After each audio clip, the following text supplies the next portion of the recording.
तुम्ही बघत आहात प्रखर न्यूज. प्रत्येक क्षण, प्रत्येक घडामोड तुमच्या सोबत. माझी वसुंधरा अभियानांतर्गत नगर परिषदेकडून यंदाचा गणेश उत्सव अधिक पर्यावरणपूर्वक पद्धतीनं साजरा करण्यासाठी विशेष जनजागृती करण्यात येत आहे. याच पार्श्वभूमीवर नगर परिषदेच्या कर्मचाऱ्यांनी शहरातील गणेश मूर्तिकारांशी थेट संवाद साधत शाडू मातीच्या पर्यावरणपूर्वक गणेश मूर्ती तयार करण्याचं आवाहन केलंय.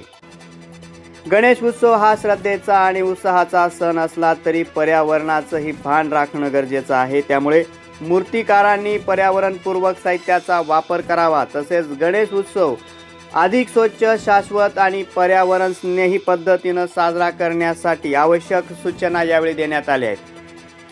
सटाणा शहराच्या नगराध्यक्ष आणि मुख्य अधिकारी यांच्या मार्गदर्शनानुसार स्वच्छता विभागाचे सहाय्यक निरीक्षक किशोरबाबा सोनवणे, सिटी कोऑर्डिनेटर सुप्रिया निकम, स्वच्छता सहाय्यक विनायक पाकळे तसेच कौस्तुभचे सुपरवायझर प्रमोद गैवडे यांनी शहरातील संबंधित मूर्तिकारांशी संवाद साधला आहे. पर्यावरण वाचवायचं असेल तर गणेश उत्सवाची सुरुवात पर्यावरणपूर्वक गणेश मूर्तीपासूनच झाली पाहिजे.